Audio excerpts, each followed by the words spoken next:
Hey everyone, welcome to Secondhand Blasters. This is Normatico here, and how's it going, Nerf Nation? Tonight we are actually going to be looking back at one of the most modded blasters that has ever been created. I am talking about the Nerf Stryfe. Now, this one here is the Modulus series Stryfe. Of course, the Stryfe was released originally back in around 2011 as part of the N-Strike Elite series in the original blue coloring. There have been several variations of this blaster. I actually happen to have, I want to say, almost all of them, including the original blue one, the OJ Stryfe, the Modulus series, and of course Stryfe-X. Now, that being said, Elite 2.0, they did not create a Stryfe for it, even though if I was to say the Elite 2.0 Phoenix and the Storm Charge Wild Edition Elite 2.0 blaster, I would say that those are both, Stryfe heir apparents. And then, of course, the Alpha Strike version, which is called the Flight. I did a review on that one. It is basically a Stryfe. But let's take a look at the Stryfe itself, because the Stryfe itself, it is easily modified. This one is stock, and I'm actually going to be talking about it here. Now, the Stryfe itself does come with a couple of tactical rails. You have the one up top, and you have one down here on the bottom, which is used for the actual drop grip. Now, this is just a standard grip that comes with the Stryfe itself. It does come with a barrel attachment. This is part of their close-up tactical package, of course, but it looks just fine without it. And this, of course, does have a little bit of muzzle drag attached to it. You do have the 1 and 2 sling point attachments here, and usually it comes with a 6-round magazine. I have an 18-round drum mag on this one, only because why not? It does, of course, have the jam door here, and to operate the blaster itself, you do have to have the jam door closed because of the locks there, and you have an electric lock here as well. So that means that in order to rev the blaster, you actually have to have the magazine installed.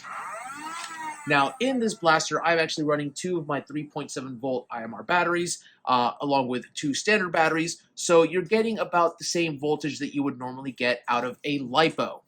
That said, a 3S LiPo. That said, all of the actual locks are still in here, as well as the regulating chips, so you're not going to get that much power, and it is a stock cage and stock flywheels. So I'm suspecting that the most we're going to see out of this blaster is around the 100 range, maybe even less with the amount of voltage coming in here, so we will see. Now, the reason that I'm actually making this video is because I'm going to be doing a comparison not only of a stock Stryfe, but I also want to show you a couple of the modified Stryfes that we have. So, of those things that G-Rex, this was his first actual flywheel modification that he did. He modified his first Stryfe. I'm quite proud of him. Inside of this one are actual Worker plastic internals, which I believe is a 42mm cage, and the standard plastic flywheels from Worker. It operates on 3S LiPo.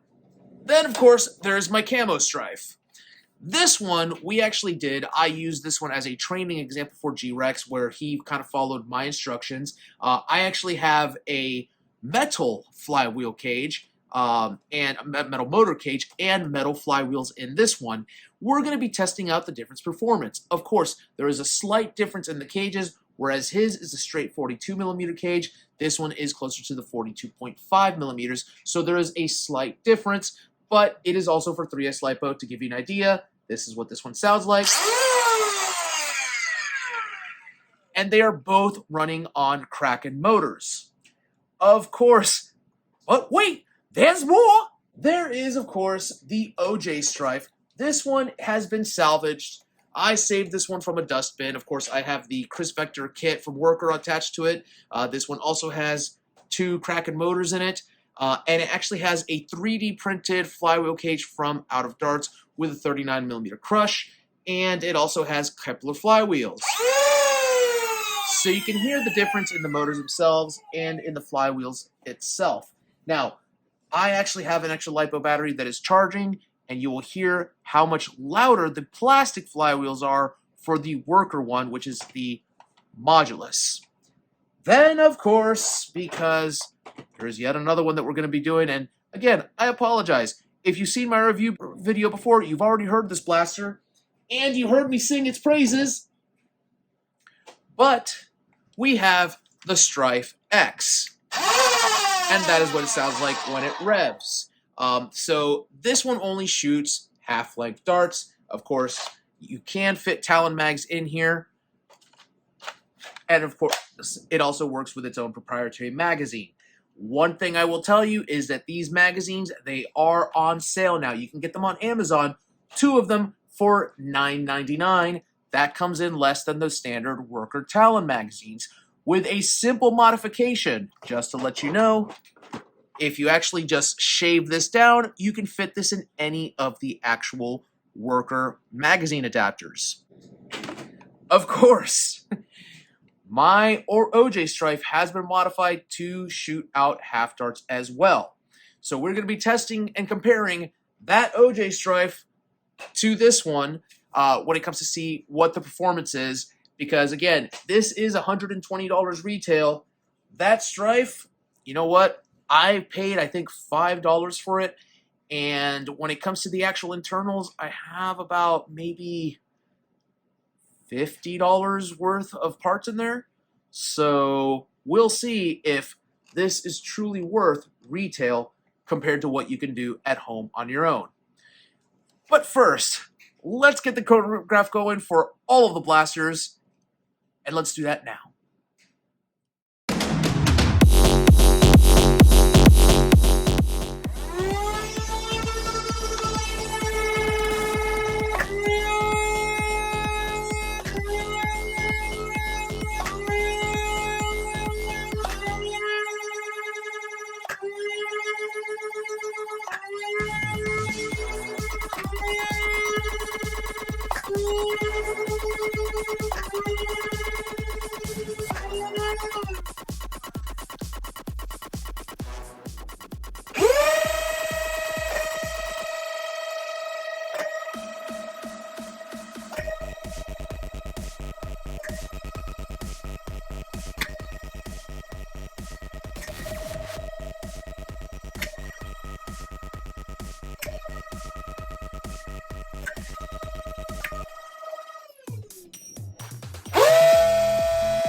And we are back from the chronograph testing. I want to apologize because normally I would say, hey, let's go ahead and actually do a distance test right now. However, because of Snowmageddon, I am not about to go outside right now to do a distance test because probably within about, I would say 2 minutes, I'd stop feeling my fingers, much less my face, and frostbite would set in. Yay, winter in Ohio. Fantastic. That said, you saw the chronograph numbers. The Stryfe standard stock motors, stock cage, with just two 3.7 batteries and two standard batteries to give it right around that 9.6 volt power. You know what? We're hitting the 100s. We got up to 110, I believe. So it is a pretty decent blaster. When you actually run standard batteries on that thing, you'll get into the 70 range, and it's, you know what, it's fun for kids 8 and up. However, if you want a little bit more oomph, go with the 3.7s. You can actually do HVZ with that. However, if you want to go a little harder on the HVZ scale, I recommend going with the Worker Metal Flywheels and the 3S LiPo upgrade, because as you saw with those numbers, we were well within the parameters of most HVZ games, which is an average in the 130 range. We did have a couple of peaks in the 140s. I'll be honest with you, I have, after revving quite a while with fresh darts, I've hit around 145, seldom above the 150 cap that is with some of the HVZ games. So with an average in the 130s, it's HVZ friendly. Of course, then there are the Worker plastic flywheels of the Modulus blaster, the Modulus Stryfe, which it hit the 169 and 150 plus range. So it is a decent blaster, and that is with the chili darts. It is a pretty decent blaster. That is right around the super stock range. So, you know, it's decent. You have the Stryfe-X, which for mini darts, or half-length darts, half-length AccuStrike darts, hitting the 169 range, very good. Very good. Of course, if it was capable of shooting actual standard length darts, you might see higher numbers, because that's just the way it works with flywheels. The issue that you're going to run into with the Stryfe-X, however, is that it caps at that, and it is $120 retail. So, is it worth it for a super stock blaster?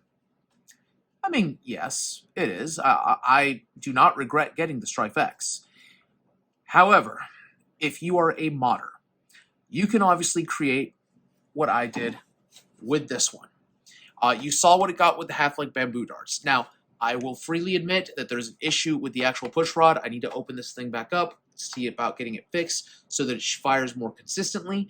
It does not fire as quickly as the Stryfe-X does. However, when it does fire, those darts are much more powerful than the Stryfe-X. I put it on the motors and the actual flywheel in here. Standard length darts. The fact that I capped at 217, you know what? That is the fastest that I've actually shot this blaster before. Previously, I had recorded up to 204, 207. The fact that I got 217 this time, I'm impressed. Now, that is with standard length darts. Standard length Elite 2.0 darts.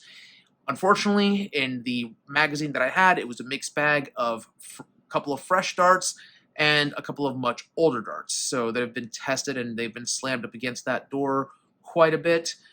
So, it really does, I guess, affect the numbers, how fresh those darts are. The more worn out the dart is, obviously the more damage the dart's going to get, the less it's going to perform.